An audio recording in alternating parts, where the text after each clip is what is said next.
Seja muito bem-vindo ao nosso segundo episódio de Zion de Novo.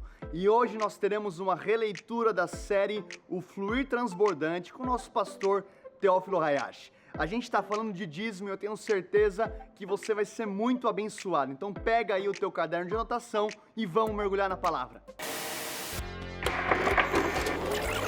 E hoje nós vamos estar falando sobre um assunto que muitos não gostam de falar, ou muitos gostam de falar e falam de uma maneira deturpada. Eu estava falando assim outro dia com um amigo meu que é pastor, e ele estava falando assim: Theo, como que você fala de finanças com a tua igreja? Eu falei: eu abro a Bíblia e falo o que a Bíblia diz.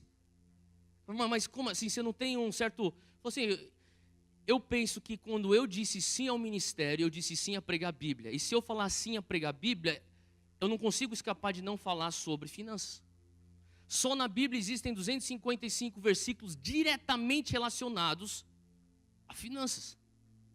Então, se eu sou um pregador da Bíblia, e quem aqui ama a Bíblia aqui? Quem ama a palavra de Deus? Se você ama a palavra de Deus, não tem como Deus não falar sobre a tua vida financeira. Eu sei que existe muito abuso, existe muita má doutrina quanto a esse assunto, existe talvez alguns mitos quanto a esse assunto, mas eu creio que Deus está querendo nos levar como Monte Sião a uma maturidade. Fala comigo, maturidade. Deus quer te levar sempre a mais maturidade espiritual, maturidade emocional, maturidade intelectual. Eu creio que faz parte quando nós entendemos à luz da Bíblia, o que a Bíblia diz sobre finanças. O que a Bíblia diz sobre o dízimo. A gente vai hoje entrar na palavra e a gente vai descobrir o que a Bíblia diz, o que Deus fala sobre esse assunto. Porque eu creio que Deus nos chama como igreja a sermos bons mordomos das nossas finanças. Amém? Mas eu quero só antes de nós entrarmos nessa palavra. Senhor Espírito Santo, eu peço agora que o Senhor venha estar trazendo para nós agora a Tua graça. Peço, Espírito Santo, que o Senhor venha estar nos dando capacidade, que o Senhor venha estar nos dando Tua sabedoria. Eu peço agora que a Tua verdade, a Bíblia, ela venha ser o nosso ponto de referência. Peço agora, Senhor Deus, se existem preconceitos, se existem ideias preconcebidas, se existem mitos, mentiras, que elas não venham subsistir diante da verdade da Tua palavra. Nós dizemos sim à Bíblia, nós dizemos sim à plenitude e à abundância de vida que o Senhor tem separado a nós, em nome de Jesus. Amém e amém. Amém, glória a Deus. Abre aí comigo em Malaquias 3. Enquanto você deixa isso aberto, eu queria só falar um pouquinho sobre o título da nossa mensagem. E a nossa mensagem hoje é o título Qual Prova? Fala comigo, qual prova? Eu não sei se você já teve essa experiência, pelo menos eu tive diversas vezes isso na minha carreira escolar. Eu entrava para a sala de aula e de repente eu via uma dúzia de pessoas com a cabeça lá, baixa na carteira e anotando as coisas. E eu entrava falando assim: o que vocês estão fazendo? Eles olhavam para mim como se eu fosse um cara completamente perdido. A prova. Você não está pronto para a prova? E eu perguntava: qual prova? Quem já teve essa situação antes? Tem uns que falam assim: eu? Toda hora. Mas é verdade, eu tive bastante dessas situações de qual prova. Eu não sabia que existia uma prova. Ou talvez eu sabia, esqueci, ou talvez eu sabia, não estudei. Mas independente, na nossa vida, nós constantemente somos provados, não é verdade? E nessa área também de finanças existe uma prova. Deixa eu fazer uma pesquisa aqui bem rapidamente. Quantos de vocês são pagos ou recebem seu salário uma vez por mês? Levanta a tua mão. Se você recebe uma vez por mês, levanta a mão. Tá, pode abaixar. Quantos aqui recebem 2 vezes ao mês ou quinzenalmente? Levanta a mão. Tá, pode abaixar. Quantos de vocês recebem semanalmente? Levanta a mão. Toda semana. Tá, pode abaixar. Quantos de vocês recebem por projeto ou por trabalho? Levanta a mão. Tá. Quantos de vocês não recebem nunca? Depois a gente ora por você. Mas toda vez que você recebe, você tem uma prova. Eu não sei se você tem esse entendimento, mas você é confrontado por uma prova, e a prova é mais ou menos assim: quem é que você vai adorar pela tua fonte de renda? Quem é que você vai louvar e agradecer pela tua fonte de renda? Essa é a tua prova. E muitos podem falar assim, não, eu reconheço que existe aquele versículo famoso em Deuteronômio, é Ele que nos dá capacidade de fazer riqueza, eu reconheço, tudo vem de Deus, tudo volta para Deus, tudo que é meu é dele, tudo que é dele é meu, eu sei disso. Mas a realidade é que de boca é muito fácil dizer isso. E a maneira como você descobre se você passa ou não a prova é, para onde vai o teu primeiro pagamento? Para alguns o primeiro pagamento vai, Visa, o banco. Outro Mastercard, outro banco. Tudo bem, mas a Visa não consegue te abençoar. Só Deus vai conseguir te abençoar. Eu estava meditando sobre essa questão da prova que nós encontramos aqui em Malaquias 3. Eu queria que você olhasse aí no texto comigo, no versículo 6. Começando do 6 e nós vamos ler Malaquias 3, versículo 6 até o 12. Ele fala assim: de fato eu, o Senhor, não mudo. Fala comigo, Senhor Deus, muito obrigado que o Senhor não muda e que em Ti não há sombra de mudanças. Você é grato por isso? Sabe por que eu acho que você deveria ser grato por isso? Porque logo na sequência fala assim: por isso vocês, descendentes de Jacó, não foram destruídos.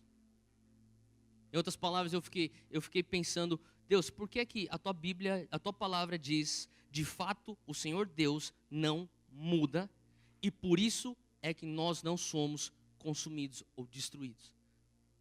Eu comecei a imaginar um relacionamento de seres humanos, talvez de marido, mulher, ou de amigo com amigo, ou talvez de chefe com empregado, e talvez existe aí uma transgressão que acontece nesse relacionamento, e alguém vai lá e fala assim, eu quero pedir perdão, eu pisei na bola contigo, mas eu prometo para você que isso não vai acontecer de novo, por favor me perdoa. E daí o outro lado fala assim, tudo bem, eu te perdoo, eu vou estender misericórdia, eu vou estender graça para você, eu te perdoo. Eu comecei a imaginar que eu tive diversas conversas com o meu pai, com o meu Deus, assim como eu acho que você também já teve, pedindo perdão. Deus, eu pisei na bola de novo e eu peço teu perdão. Deus, eu falei que eu iria fazer isso e eu acabei não fazendo, eu não cumpri com a minha palavra, eu te peço perdão. E a palavra de Deus fala assim que Deus, de fato, não muda, e é por isso que eu e você, nós não somos destruídos. O que quer dizer que, pela graça de Deus, a bondade e a misericórdia de Deus são imutáveis. Ele nunca vai olhar para mim e falar assim, Theo, você pediu perdão por isso na tua adolescência, eu te perdoei, eu te dei graça, eu te dei misericórdia, te dei uma outra chance, e depois você passou a errar isso quando você tinha 16 anos anos de idade de novo, eu te dei graça, perdão e misericórdia, e depois quando você estava na faculdade, você errou de novo, e eu te dei graça, eu te dei misericórdia, eu te dei perdão, e depois você estava casado já, e você pisou na bola de novo, e eu te dei graça, perdão e misericórdia, mas agora você vai pagar pelos teus erros. Agora você não tem mais meu perdão. E eu não sei, mas só que é muito normal isso acontecer no relacionamento de seres humanos com seres humanos, não é verdade? Chega um momento na tua vida que a pessoa está pisando tanto na bola com você, você fala assim, não, chega. Não dá mais. Mas a palavra de Deus fala assim, Deus é tão bom, tão misericordioso, que Ele não muda. Nele não há sombra de mudança. A bondade dEle, a misericórdia dEle, a graça dEle, sempre vai existir para você. Isso para mim é uma boa notícia, porque eu sou um cara que eu erro bastante. E saber que Ele sempre está lá para me perdoar e me dar graça. Quantos concordam comigo? Olha só o que o versículo 8 diz.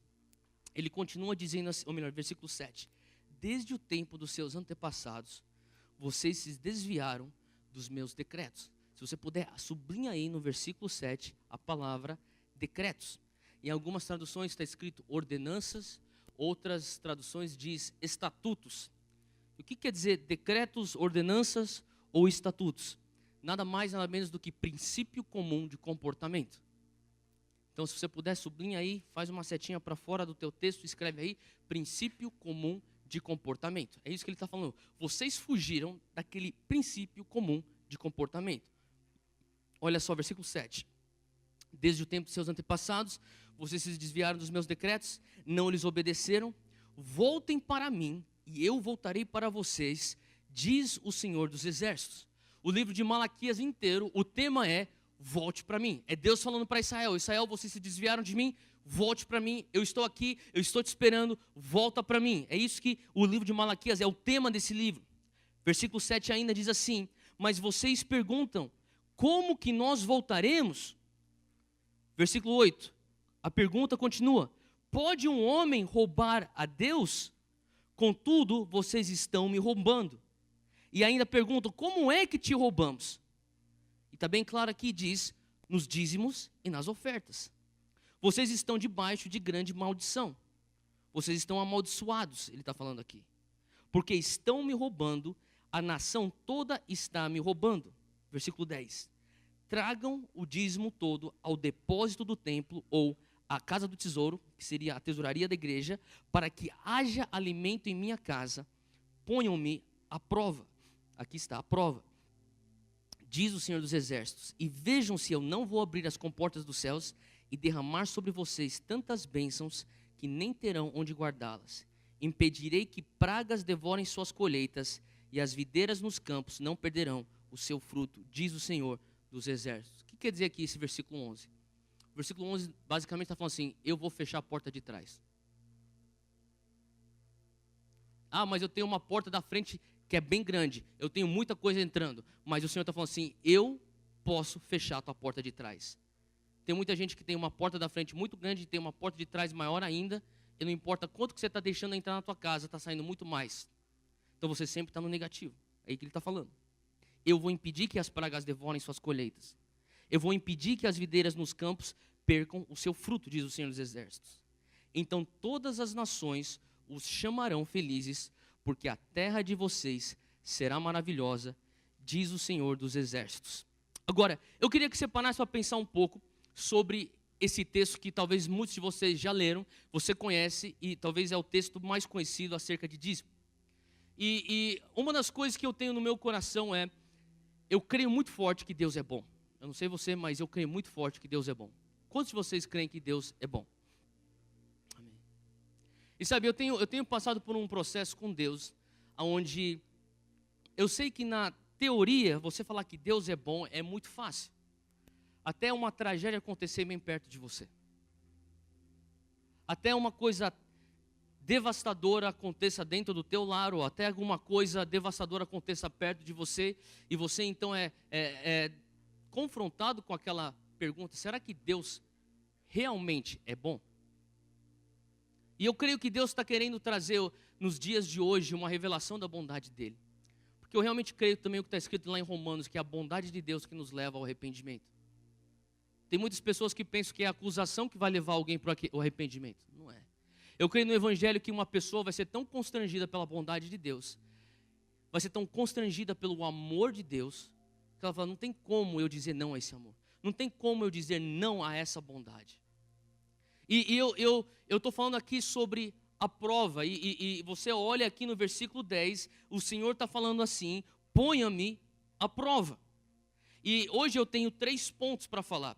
E o primeiro ponto sobre dízimo é que o dízimo é uma prova. Fala comigo: o dízimo é uma prova. Esse é o primeiro ponto. Nós temos 3 pontos, eu vou entrando já aqui nesse meu primeiro ponto. E eu vou falar rapidamente o que é essa prova.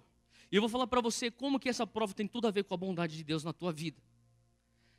A prova que o dízimo é uma prova, ou melhor, a evidência que o dízimo é uma prova, é o fato que o Senhor está falando: se você não dizimar, eu não vou te amaldiçoar.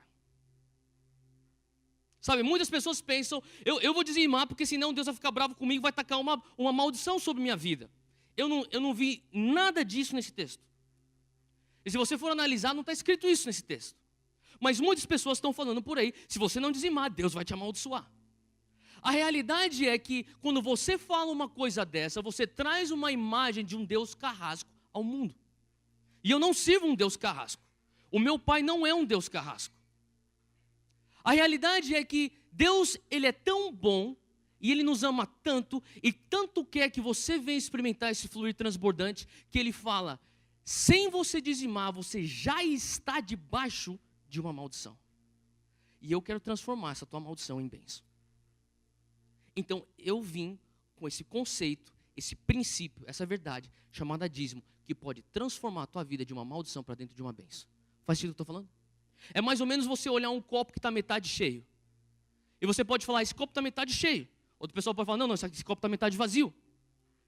E a realidade é que tem tudo a ver com perspectiva, porque quando você olha aquilo que Deus está querendo fazer para tirar a maldição da tua vida, para que você venha então experimentar um fluir transbordante no teu lar, nas tuas finanças, nos teus relacionamentos, na tua saúde mental, na tua saúde emocional, na tua saúde espiritual, em todos os sentidos da tua vida, quando você começa a enxergar isso, você tem aí uma escolha. Muitas pessoas falam, Deus é um Deus carrasco.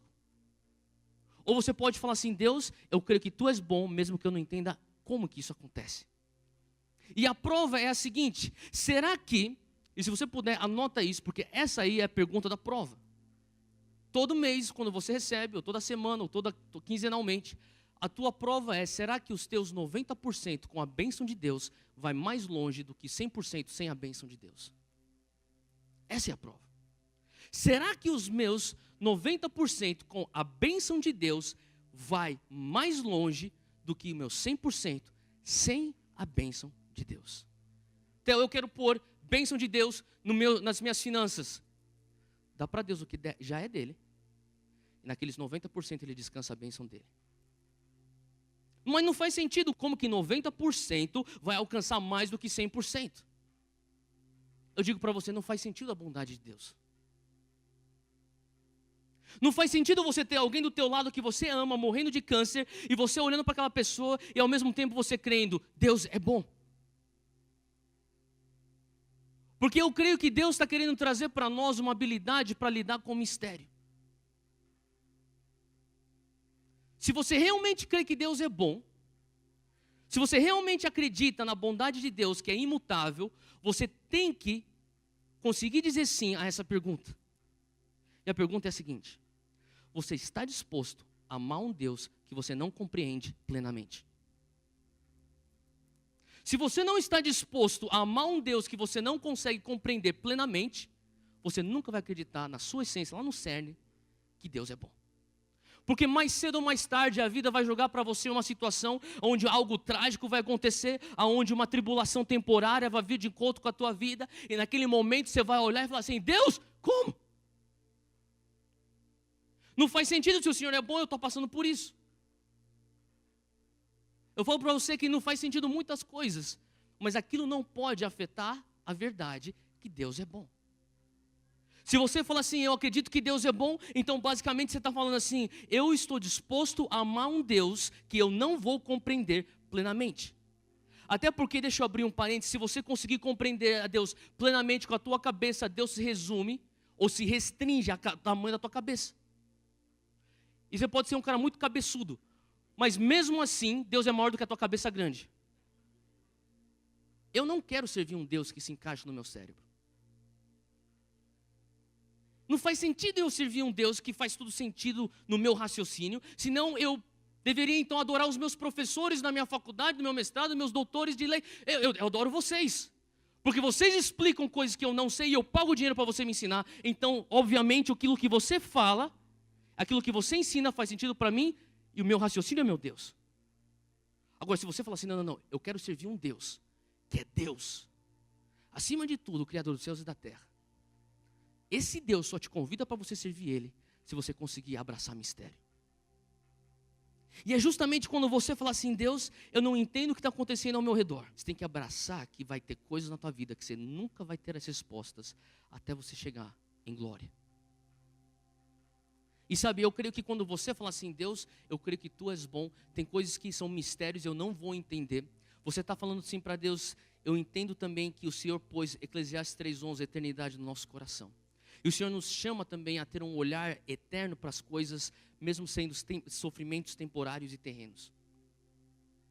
E também uma outra coisa que você tem que abraçar, se você falar que Deus é bom, é que você tem que abraçar o fato que existe espaço para você crescer. Quando você vê adversidades que você não consegue dar conta imediatamente, primeiro, você tem que entender que você serve um Deus, que você escolheu amá-lo, mesmo não conseguindo compreendê-lo plenamente. Número 2, você vai ter que entender que você está tendo uma ótica terrena, quando eu também estou tendo, quando ao mesmo tempo eu estou tendo uma ótica eterna. E se você começar a renovar a tua mente, você vai começar a ter um pouco de ideia do que é olhar para uma situação dessa devastadora aos olhos da eternidade. E número 3, eu estou falando para você que existe espaço para você crescer na tua autoridade espiritual, existe espaço para você crescer na tua unção.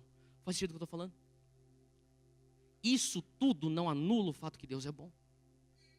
Isso só consegue fazer sentido quando eu entendo que existe mistério, eu tenho que abraçar isso. Ao mesmo tempo, quando eu tenho que levar esse princípio da bondade de Deus, eu acho que é muito estratégico que Malaquias ele fala, Deus é tão bom, Ele não muda, é por isso que você não é consumido, e por sinal você tem uma prova a fazer, e essa prova é você entregar para Ele os 10% que já pertence a Ele, e você crê que os teus 90% com a bênção de Deus vai mais longe que os 100% sem a bênção de Deus. Uma das maneiras como isso acontece, uma de diversas maneiras como isso acontece, Ele fecha a porta de trás. Isso é uma das maneiras. E eu falei assim, Deus, então o Senhor tem prova comigo. O Senhor está me dando uma prova. E outra vez eu perguntei para um amigo meu, também falando sobre esse assunto, e ele falava assim, por que você acha que Deus falou 10%?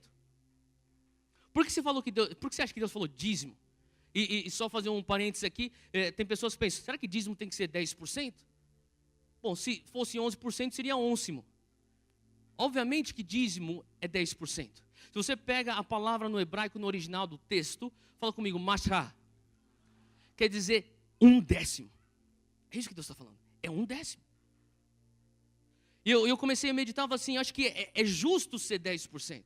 Porque o cara que faz 1 milhão por mês, ele tem 10% que Deus fala, isso aqui é meu. Eu te dei a habilidade para você fazer 1 milhão, eu que te dou a saúde para você trabalhar, eu que te dou o cérebro para você pensar, isso aqui é meu.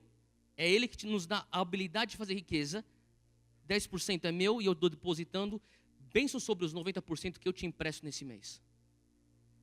Aquela pessoa que faz R$1.000 um mês, ela fala assim, R$100 é teu, e o Senhor deposita sobre R$900 a bênção para o restante do mês. A palavra de Deus fala lá em Mateus 25 que existe a parábola dos talentos, e para um ele deu 5, para outro ele deu 2, e para outro ele deu 1. E tem uma frase lá, cada um de acordo com a sua habilidade. Eu não sei o que está na tua mão hoje, mas Deus está falando assim, será que você consegue abraçar essa prova de crer que 90% que você tem na tua mão, com a minha bênção, vai mais longe do que 100% sem minha bênção?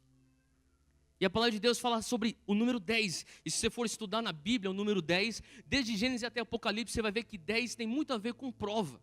Essa ideia do 10 no hebraico, ele é linkado à prova. E eu quero só fazer uma provinha aqui, uma pesquisa aqui, um quiz rapidinho com vocês. Deixa eu fazer uma pergunta. Quantas pragas foi lançadas sobre o Egito? Em outras palavras, a Bíblia está falando assim, 10 vezes eu testei o coração de Faraó. Faz sentido o que eu estou falando?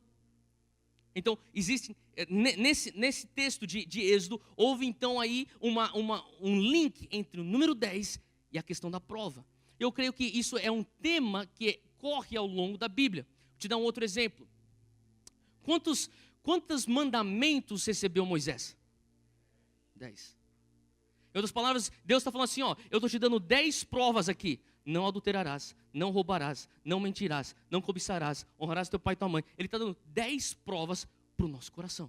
Faz sentido o que eu estou falando? Deixa eu perguntar uma outra pergunta aqui para você, e você talvez nem saiba essa resposta, mas eu vou falar para você, tem a ver com um padrão, tá bom? Quantas vezes Deus testou Israel no deserto?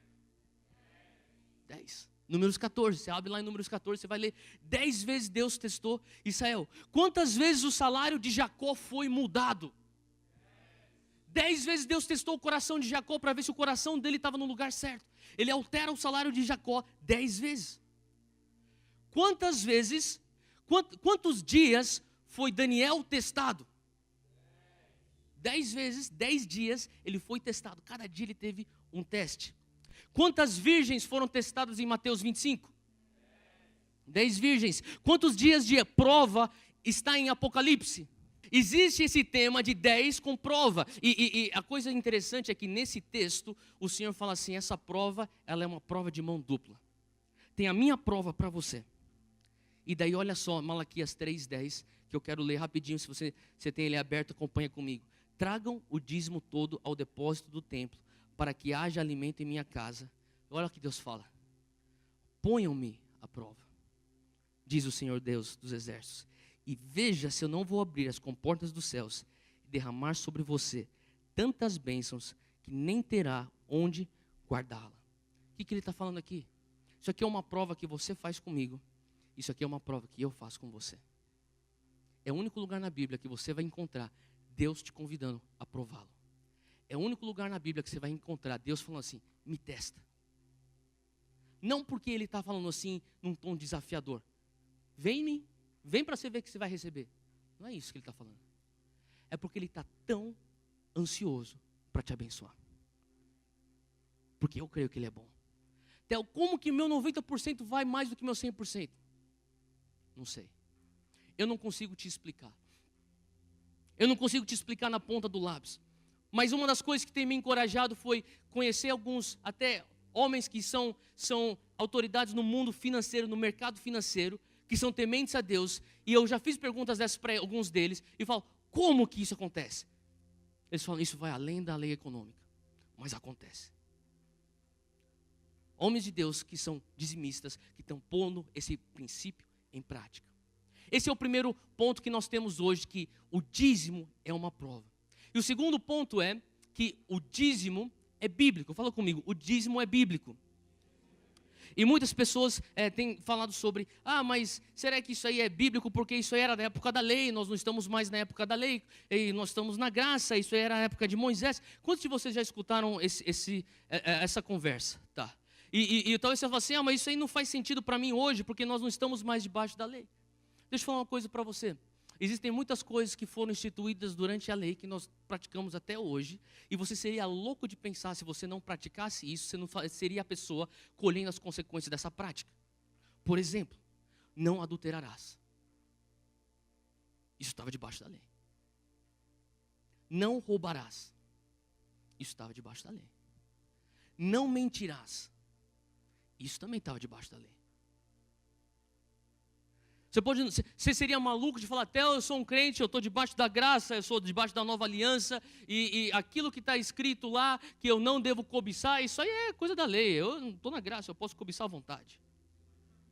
Você não falaria, esse cara é maluco? E por que a gente não leva para uma coisa que Deus já estabeleceu lá?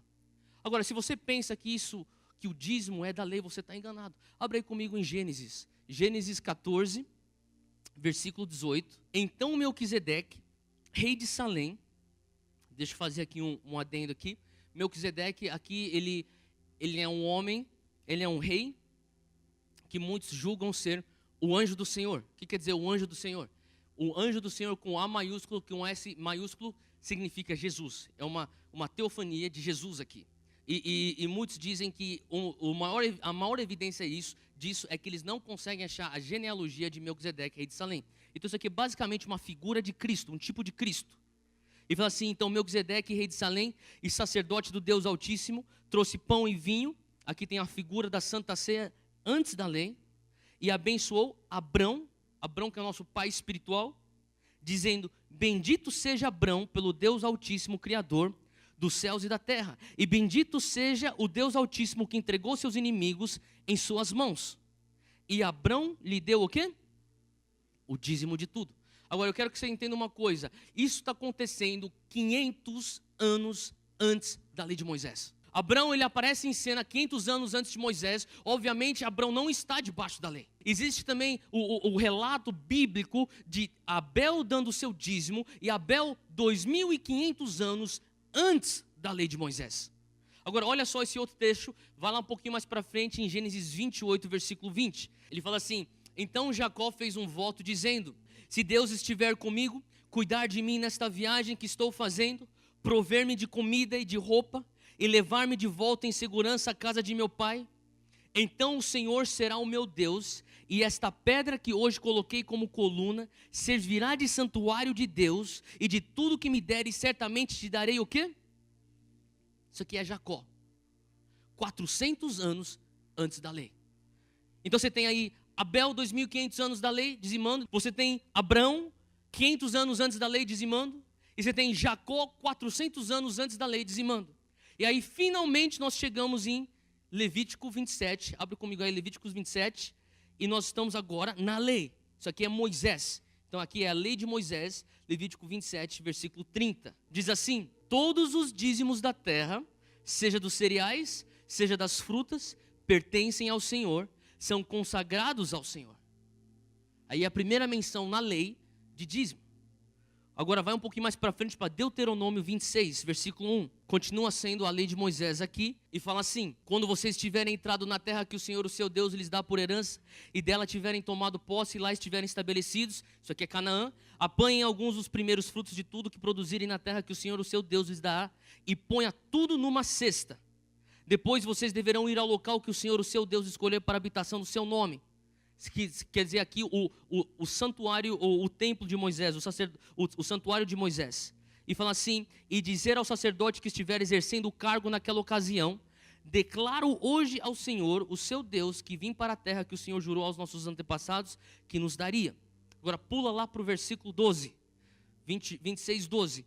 Quando tiverem separado o dízimo de tudo, fala comigo, tudo. De tudo quanto produziram no terceiro ano, o ano do dízimo, entregue-no ao levita, ao estrangeiro, ao órfão, à viúva, que possa comer até saciar-se nas cidades de vocês. E depois digam ao Senhor, o seu Deus: retirei da minha casa a porção sagrada e dei-a ao levita, ao estrangeiro, ao órfão e à viúva, de acordo com tudo que me ordenaste. Não me afastei dos teus mandamentos, nem esqueci nenhum deles. Versículo 14. Não comi nada da porção sagrada enquanto estive de luto. O que quer dizer isso? Não comi nada da porção sagrada enquanto estive de luto. Quer dizer que você não consumiu o teu dízimo mesmo na tua dificuldade. Você teve entendimento: isso aqui não me pertence, isso aqui pertence a Deus, eu não vou tocar nessa porção sagrada. Nada retirei dela enquanto estive impuro e dela não ofereci nada aos mortos.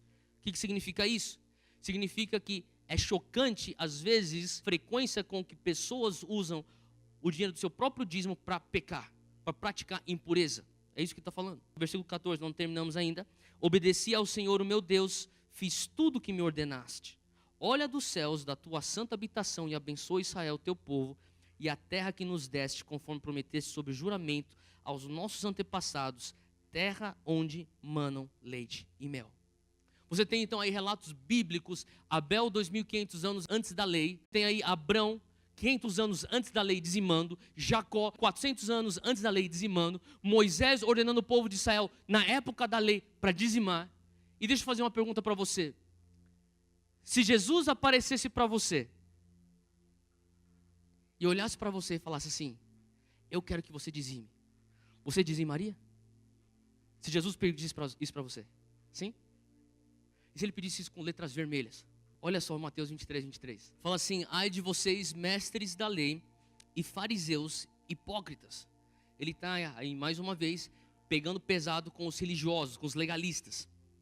Ele fala assim: ai de vocês, mestres da lei, seus fariseus, seus hipócritas. Vocês dão o dízimo da hortelã, do endro ou do anis e do cominho, mas têm negligenciado os preceitos mais importantes da lei: a justiça, a misericórdia e a fidelidade. Para por aqui. Olha o que Jesus está falando. Ele está pegando pesado com aqueles religiosos da lei, que nós sempre vemos ele fazendo isso durante o evangelho, e são os fariseus. E os fariseus eram tão legalistas religiosos, que além de dizimarem da sua pecuária, da sua fazenda, da sua plantação, eles chegavam a tal ponto de um legalismo de rigor, xiitas. Eles falavam assim: até do nosso tempero a gente vai dizimar. Pega o tempero aí de hortelã, daqui 10% para Deus, para a gente vai levar para o templo, 10% aqui da pimenta, 10%. Eles faziam isso com os seus temperos. Era essa a maneira como eles dizimavam.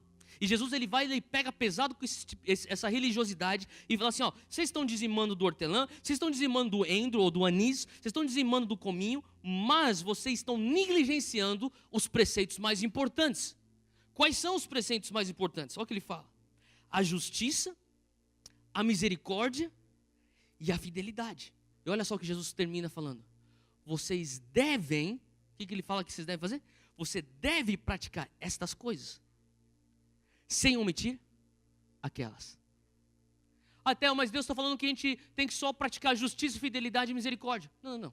Ele está falando assim: pratique misericórdia, pratique fidelidade, pratique justiça e pratique aquela outra coisa, que se refere ao quê? Ao dízimo. Ele fala: faça um sem omitir do outro. Abre comigo em Hebreus, capítulo 7, versículo 8. Isso que nós lemos é Jesus falando. Fala comigo: Deus não muda. Você crê nisso?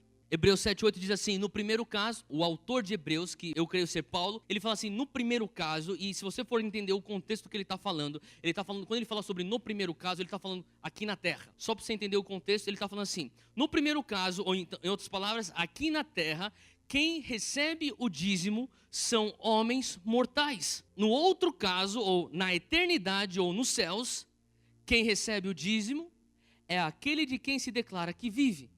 Quem é aquele que se declara que vive? Jesus. Jesus é o eterno. Jesus é aquele que se declara que vive. Então o que ele está falando aqui? Você traz dízimos para homens mortais. Os tesoureiros que gerenciam as finanças dessa casa são homens mortais que nem eu e que nem você. Mas quando você deposita aqui, você está dando para homens mortais, mas ele recebe na eternidade aquilo que você está fazendo isso. É só quando você dizima que você consegue experimentar um câmbio celestial de que aquilo que vem da tua fazenda sendo transformado em algo que tem valor eterno na eternidade. Faz sentido o que eu estou falando? Então Jesus, ele está falando assim, isso aqui continua nos dias de hoje. E mesmo Jesus vivendo na Palestina, na época que ele estava vivo, a Bíblia que ele lia era o Torá, era justamente, ele estava debaixo da lei. Então ele continuava dizimando, mas depois o autor de Paulo, o autor de Hebreus, que pode ser Paulo ou pode ser Pedro, ele traz esse entendimento, já depois da morte e ressurreição de Cristo, em outras palavras, na época da graça. Então o que está acontecendo aqui? Existe algo que a Bíblia nos mostra, que o dízimo é antes da lei, é um princípio do reino de Deus, é um princípio eterno, que vem desde Abel, vai para Abraão, vai para Jacó, vai para Moisés, chega a Jesus, e continua na igreja primitiva. O dízimo é bíblico. E por final, fala comigo, o dízimo é uma bênção. Abre aí comigo em 2 Crônicas, capítulo 31. Versículo 4. Ele fala assim, ele ordenou ao povo de Jerusalém que dessem aos sacerdotes e aos levitas a porção que lhes era devida, a fim de que pudessem dedicar-se à lei do Senhor. Em Malaquias 3:10, eu vou ler novamente e falar assim, tragam dízimo todo ao depósito do templo, ou à casa do tesouro, para que haja alimento. Fala comigo, alimento em minha casa. O que ele está falando aqui? Malaquias, antes de a gente continuar aqui no texto, a gente vai ler mais aqui em 2 Crônicas 31. Eu queria só dar um parênteses aqui. Malaquias fala algo que Deus já está falando aqui no versículo 4. Ele está falando assim, tragam o dízimo para os sacerdotes e levitas, a porção que lhes é devida, a fim de que eles podem se dedicar à lei do Senhor. Deixa eu falar uma coisa. Eu vou fazer um parênteses aqui. Nós estamos falando sobre algo que nem eu disse no início da mensagem, pode ser algo até um pouco polêmico. Mas mais do que polêmico, mais do que cheio de má interpretações, mais do que mal comunicado, é algo bíblico. Assim como eu estava falando para esse meu amigo, eu falei assim, sabe, o dia que eu disse sim ao Evangelho, o dia que eu disse sim a ser um ministro do Evangelho, eu disse sim a pregar a Bíblia. O que a Bíblia manda a gente pregar, a gente prega. Amém? Aqui a gente vai pregar a Bíblia. E eu creio, sabe, eu quero fazer uma pergunta para você. A palavra de Deus está dizendo que, e eu vou ser direto e eu quero que você entenda o meu coração. O meu coração é que eu seja direto mesmo, mas de maneira alguma ser ofensivo. Tá? Novamente, se você é novo na fé, se você não tem essa revelação, não fique debaixo de condenação, não fique debaixo de culpa. Se você é visitante, você tem a compreensão, nós estamos tratando de um assunto da casa. Mas eu quero dizer algo aqui. A Bíblia está sendo muito clara em 2 Crônicas 31, versículo 4, e Malaquias 3:10, que o dízimo é para sustentação, não só para que pessoas como eu e outros líderes aqui podemos estar ministrando a palavra, mas existe custo para a cadeira que você está sentado, para o teto que te cobre. Existe custo para toda essa estrutura. Existe custo para o teu filho que é adolescente ser alimentado também. Tua filha que é uma criança ser ministrada no ministério infantil. Todas essas contas que nós temos que arcar com isso. Estou sendo direto, a gente está em família, nós estamos tratando de assunto de família. Que nem eu falei, visitantes, eu peço a tua compreensão. Você que é novo na fé, tenha compreensão com o que nós estamos fazendo aqui. Mas é bíblico, nós temos que pregar a Bíblia. E sabia, eu quero falar uma coisa. Um pastor que muitos de vocês conhecem, o pastor Jack Schisler, que foi o homem que me ordenou ao ministério, e ele também foi um dos pais aqui dessa casa que discipulou os pastores desde o início aqui nessa igreja. Missionário americano lá da Califórnia, que começou a plantar igrejas no Paraguai, Uruguai, Argentina e Brasil. ele falava uma coisa, eu lembro até hoje o que ele falou para mim no dia anterior, antes de eu ser ordenado pastor. Ele falou para mim assim: Theo, o dia que a padaria parar de produzir pão, nunca mais vai ter fila. Não é verdade? Você vai para a padaria porque tem pão lá. Em outras palavras, ele falou assim: contanto que as pessoas venham estar sendo alimentadas, as pessoas vão congregar. O dia que elas não tiverem mais alimento, não tem por que ter uma congregação. É isso que ele estava querendo dizer. E deixa eu perguntar para você: quando você vem aqui, você ressenta e você recebe de Deus, você é alimentado espiritualmente? Sim ou não? O teu espírito é alimentado? Deixa eu fazer uma outra pergunta para você. Quando você vai para um restaurante, aquele restaurante que você gosta de ir, e você pede então o cardápio, o garçom vem e traz o cardápio, você vai lá e você escolhe aquilo lá que você quer pedir, e você faz o teu pedido, a tua comida vem, você saboreia lá, você degusta daquela comida lá, você tem um bom tempo com teus amigos, com tua família, você conversa, você come, você está satisfeito, você levanta e sai de lá sem pagar conta? Sim ou não? Não. Eu sei aqui que a gente tem alguns membros da nossa igreja que tem restaurante, eu fico imaginando alguns deles, o que eles fariam se alguém levantasse e saísse sem pagar conta? Das mais diversas reações. E se eu falasse para você que cristãos, não é só no Brasil não, no mundo inteiro, cristãos ao redor do mundo, todos os domingos, fazem isso. Eles sentam, eles comem, eles são alimentados, eles levantam e saem sem pagar conta. Você não faria isso porque você não é mal educado, não é verdade? Você não faria isso porque você não é desonesto.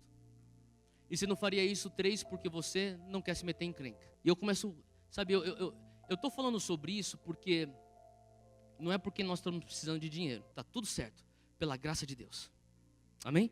Graças a Deus. Para cada conta que parece aqui, mais provisão chega.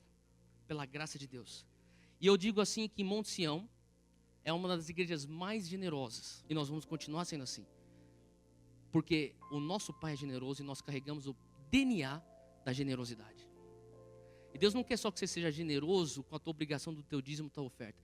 Deus quer que você seja generoso lá fora.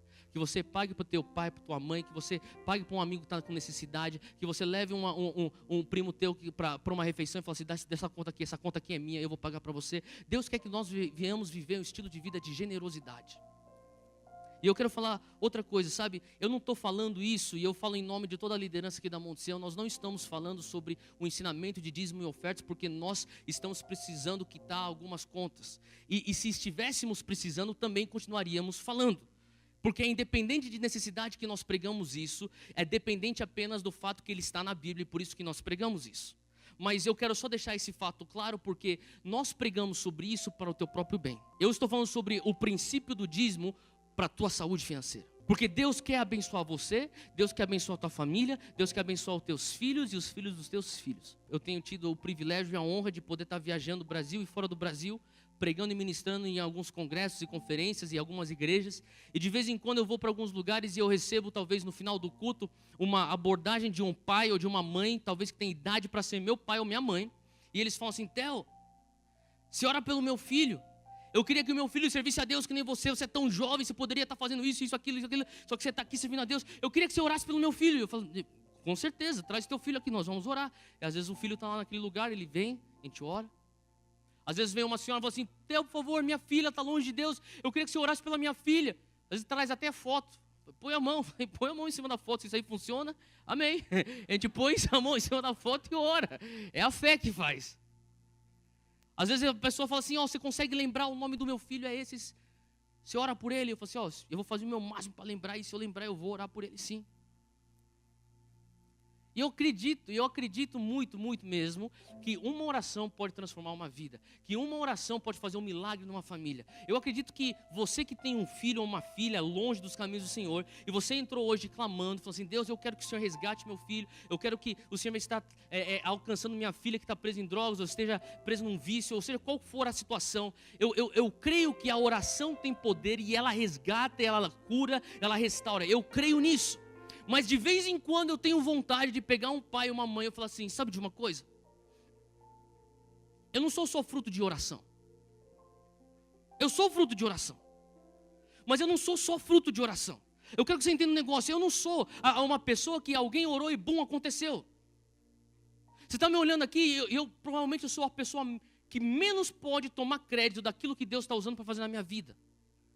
Eu quero que você entenda uma coisa, às vezes não tem tempo para eu falar para essas pessoas, no final do culto tem aquela muvuca toda, não tem tempo para eu contar isso, mas às vezes eu queria falar assim, eu queria ter uns minutinhos para sentar com você e poder te contar uma história. Uma história de missionários britânicos que foram para o Japão. Missionários britânicos que foram para o Japão no começo do século passado e discipularam o meu avô e discipularam a minha avó. E passaram para eles os princípios bíblicos. Seja os princípios bíblicos de cura e libertação, seja os princípios bíblicos sobre o novo nascimento e a nova aliança e os privilégios que nós temos debaixo da nova aliança, sejam princípios bíblicos do caráter de Cristo, sejam princípios bíblicos dos dons do Espírito, dos frutos do Espírito, seja qual for os princípios bíblicos, e eu tenho certeza que no meio de todos aqueles princípios bíblicos está um princípio de dízimo e de ofertas que foram ensinados para eles lá no Japão. E às vezes eu tenho vontade de falar para eles, você deveria entender um pouco dessa história que foi passada desses missionários britânicos para os meus avós. Para o meu avô que era de uma família budista aristocrata em Tóquio e foi deserdado uma vez que ele disse sim ao evangelho e não ao budismo. E quando ele disse sim a Jesus e ele foi deserdado, ele falou assim, eu consigo agarrar nisso porque isso aqui é mais real do que toda essa riqueza que eu consigo ver com os meus olhos. Só ele tinha 14 servos, para ele apenas.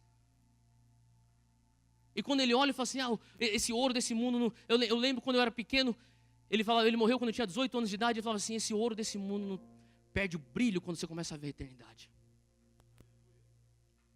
Sabe, às vezes eu queria falar para essa mãe, você tem noção do que eu fui ensinado? Você tem noção que eu não sou fruto do meu próprio esforço? Que eu sou fruto de oração sim, mas não é só oração. Tiveram missionários que ensinaram princípios bíblicos e tiveram meus avós que passaram para minha mãe os princípios bíblicos e teve minha mãe que passou para mim os princípios bíblicos e tem eu hoje com a minha esposa que estamos orando e tendo fé que nós vamos passar esses princípios bíblicos para os nossos filhos e esses princípios bíblicos incluem dízimo e ofertas, assim como inclui o restante da Bíblia. Porque eu digo para você que os princípios bíblicos eles não são só para agora, eles são para deixar um legado para os teus filhos e os filhos dos teus filhos. A palavra de Deus fala lá em Provérbios que o justo é aquele que deixa uma herança para o filho e para os filhos dos seus filhos. E tantas vezes nós somos presos a um olhar tão temporal, tão passageiro, tão terreno, tão imediatista, que fala, Deus, olha essas contas. Este mês eu não... E o Senhor está falando assim, meu filho, minha filha, eu quero que você comece a pensar geracional. Eu quero que você pense legado. Eu estava falando com o Júnior hoje no almoço, eu estava falando assim, sabe, nós oramos sim, nós oramos pelos nossos filhos. E nós temos fé que eles vão colher coisas que nem eles plantaram. Tanto da minha linhagem como da linhagem dela, que tem seus avós e seus pais até hoje, tementes a Deus, praticando o evangelho, fiéis dizimistas. Porque eu creio que Deus quer nos abençoar não só espiritualmente, emocionalmente, mas Ele também quer te abençoar financeiramente. E o que eu estou pregando é a teologia da prosperidade, sim. E não a teologia da prosperidade que você assiste na televisão. Porque aquela teologia da prosperidade que você assiste na televisão não está na Bíblia. Mas existe sim prosperidade na Bíblia. E se nós tivermos que pregar a Bíblia, nós temos que pregar sobre prosperidade. Sabe, eu creio que Deus está querendo trazer para nós uma capacidade para enxergar legado. Entender que você carrega algo que não vai só afetar a tua vida, mas vai afetar teus filhos e vai afetar os filhos dos teus filhos. Eu não sou fruto do meu próprio esforço. Eu não sou fruto apenas de uma oração. Eu sou fruto de coisas que eu estou... Sabe, eu falo para as pessoas, algumas pessoas falam assim, Theo, mas pô, você está fazendo isso, aquilo. Eu falo, sabe qual que é o negócio? É que eu tive a sorte, e quando digo sorte, eu digo a mão de Deus, de ter nascido na linhagem onde eu nasci. Porque eu estou nos ombros de gigantes. Eu estou vivendo hoje os despojos de guerras que eu não lutei. E eu creio que Deus quer que os teus netos vivam os despojos de guerras que você lutou e que eles não vão ter que lutar. Sabe, você está vendo, aí você lê a história de Salomão e você vê Salomão como aquele homem tão sábio, tão belo, tão rico, o homem mais rico na face da terra quando ele estava vivo. Poucas pessoas entendem que o seu próprio pai, ele aniquilou todos os inimigos, rei Davi. palavra de Deus fala que Jesus, ou melhor, Deus não permitiu com que Davi construísse o templo, porque Deus falava assim: Davi, você é um homem de sangue, você tem sangue nas suas mãos. Davi era um matador, era um guerreiro. O que eu estou querendo dizer? Muitas vezes você vai ter que matar inimigos para que teus filhos vivam na tua riqueza. A alegria de Davi era ver que Salomão então seria aquele que herdaria aquele território que uma vez Davi teve que conquistar dos seus inimigos. E eu creio que quando Deus está falando sobre dízimo, ele fala assim: o dízimo é uma bênção. Vamos continuar com o texto aqui no versículo 5. Ele diz assim: assim que se divulgou essa ordem, os israelitas deram com generosidade o melhor do trigo, o melhor do vinho, do óleo, do mel e de tudo que os campos produziam. Os habitantes de Israel e de Judá viviam nas cidades de Judá, também trouxeram o dízimo de todos os seus rebanhos e das coisas sagradas dedicadas ao Senhor, o seu Deus, ajudando-os em muitas pilhas. E começaram a fazer isso no 3º mês e terminaram no 7º. Quando Ezequias e os seus oficiais chegaram e viram as pilhas de ofertas, louvaram o Senhor e abençoaram Israel, o seu povo. E Ezequias, o rei Ezequias, perguntou aos seus sacerdotes e aos levitas sobre essa oferta. E o sumo sacerdote, o sacerdote-chefe, Azarias, da família de Zadok, respondeu: desde que o povo começou a trazer suas contribuições ao templo do Senhor, temos tido o suficiente para comer e ainda tem sobrado muito, pois o Senhor tem abençoado o seu povo e esta é a grande quantidade que sobra. O que está acontecendo aqui? Se você for ler em 2 Crônicas, capítulo 30, 28, 29 e 30, você vai entender o pano de fundo, que basicamente Israel está passando por uma recessão. Eles estão passando por uma crise financeira. Eles estão com muito pouco, eles estão com escassez. E eles entendem então que é hora deles voltarem às ordenanças, ao comportamento comum de conduta. Eles falam: nós vamos voltar a isso. E quando eles finalmente voltam a isso no versículo 5, assim que for divulgado essa ordem, e que ordem que é essa? A ordem de voltar a dar os dízimos à casa do Senhor. Os israelitas deram com generosidade, e daí então Ezequias, ele aparece no templo, ele começa a ver pilhas e pilhas de trigo, de milho, ele vê pilhas e pilhas de todos os mantimentos e ouro. Ele fala assim: tem alguma coisa errada, é muita coisa. Ele sai correndo, ele entra no templo e ele fala assim: cadê o sumo sacerdote? Cadê o sacerdote-chefe? E vem Azarias e fala: Azarias, o povo está bem? Azarias: como assim, meu rei? Porque tem muita coisa aqui, com certeza eles estão com falta. E Azarias responde e fala assim para Ezequias: meu rei, o povo está muito mais do que bem. Isso aqui representa 10%. Se o senhor acha que isso aqui é muito, vá lá para o campo deles e vê na fazenda deles o quanto de mantimento que eles têm. É isso que está acontecendo aqui na Bíblia. Porque o dízimo é uma bênção. Eu estava meditando sobre isso, sabe? Eu estava orando e falando assim: Deus, eu quero ser abençoado, eu já sou abençoado, eu quero ser mais abençoado. Amém? Porque todo mundo quer mais bênção, sim. E o Senhor falou assim: tem certos preceitos aqui, ordenanças que você tem que continuar pondo. E você, se você quiser ver bênção nas vidas das pessoas ao redor, pregue isso para essas pessoas. E eu estava orando sobre Mateus 25, porque eu acho que tem tudo a ver com mordomia. E o Senhor começou a trazer à luz o que seria Mateus 25 com 2 Crônicas 31. Eu queria só ilustrar rapidinho. César, se você puder ficar aqui de pé, Davi, Tito, rapidinho, vem aqui na frente, só fica aqui na frente. Enquanto eles estão aqui de pé, o que eu vou ilustrar aqui é meu diálogo com Deus. Eu espero que esse diálogo fale com você. E eu comecei a imaginar a questão do dízimo, e era como se o Espírito Santo falasse comigo. Eu quero fazer uma ilustração aqui. Vamos supor que eu e Júnia, eu estou conversando com a Júnia, minha esposa, e eu falo assim: Júnia, eu vou ter que sair para uma viagem a negócios, a trabalho, eu vou ficar ausente bastante tempo, talvez 5, 6 meses. Mas é o seguinte, eu vou tratar as questões, vou botar tudo em ordem antes de ir embora. Eu vou ver que a questão financeira aqui de casa está tudo certinho. E eu também vou estar mandando dinheiro para você que você não tenha nenhuma necessidade. Está tudo bem, então vai ter que ser assim, então vamos fazer dessa maneira. E daí eu chamo então 3 homens de confiança. E eu tenho aqui o César, o Davi, o Titus. 3 homens meus de confiança. Eu falo assim: é o seguinte, eu tenho que ir para uma viagem, eu vou ficar longe. E eu vou ficar alguns meses, mas eu preciso que vocês façam o seguinte para mim. Eu vou depositar uma quantia, eu vou dar para vocês uma quantia. E a única coisa que eu preciso é que vocês repassem uma parte dessa quantia para minha esposa.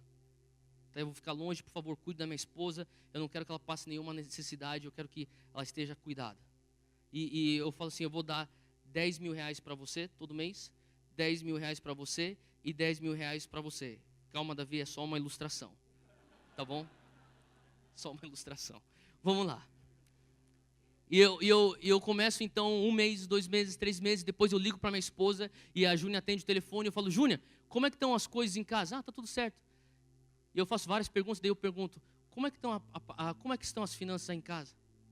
Ah, tá tudo certo, tá indo de acordo com o planejado. Deixa eu perguntar outra coisa, o César fez algum depósito aí na conta? Fez. O que ele depositou? Ele já depositou no dia 1 do mês retrasado R$1.000, no mês passado ele depositou R$1.000, e esse mês, essa semana agora, no dia 1, ele depositou mais R$1.000. Ah, legal, então tá bom. Ele vai depositar sempre R$1.000 para você, tudo bem?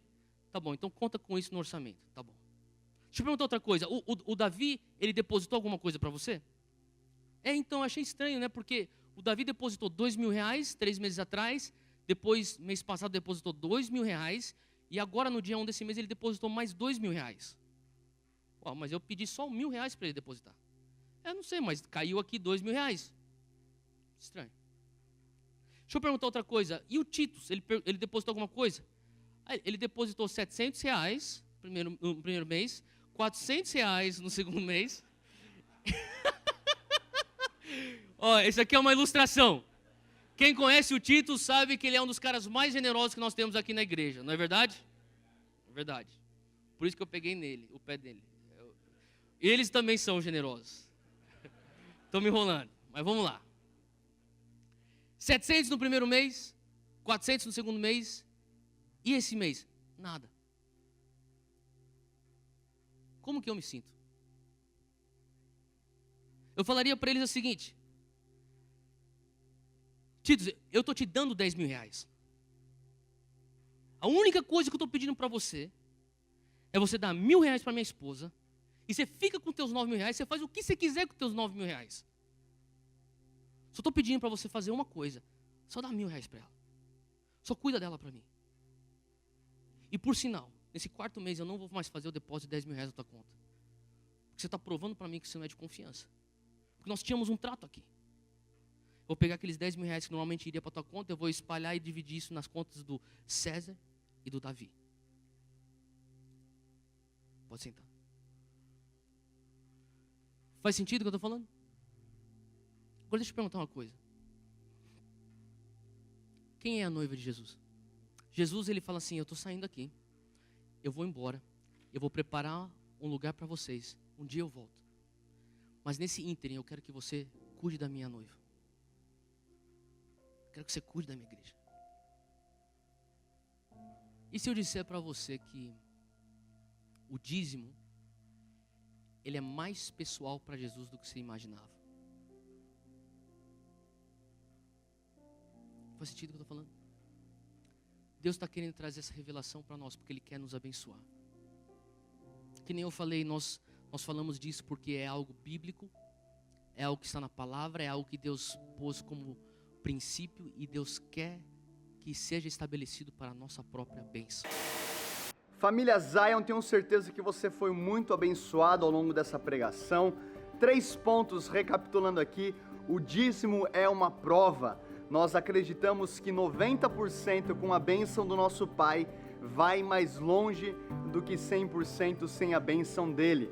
O segundo ponto é que o dízimo é bíblico. A gente vê que está na palavra, vem antes da lei e Jesus não aboliu o dízimo. O terceiro ponto é que o dízimo é uma bênção. O nosso Senhor, obviamente, não precisa do dízimo, Ele é o dono de todo o ouro e de toda a prata, mas quando nós entregamos a Ele o nosso dízimo, os nossos corações, nós estamos recebendo também a sua bênção sobre as nossas finanças, a nossa família e aí por diante. E agora eu quero orar por você. Senhor Deus, muito obrigado, Pai, por essa mensagem, obrigado por esse entendimento bíblico em relação ao dízimo, e nós declaramos aqui, Pai, como igreja, que o Senhor tem os nossos recursos, o nosso coração, e nós realmente entregamos a Ti o dízimo, porque o Senhor é digno de todas as coisas. Nós entregamos a Ti o nosso coração, e nesse momento eu oro pela Tua bênção, a Tua prosperidade, o Teu fluir transbordante para cada um que está assistindo.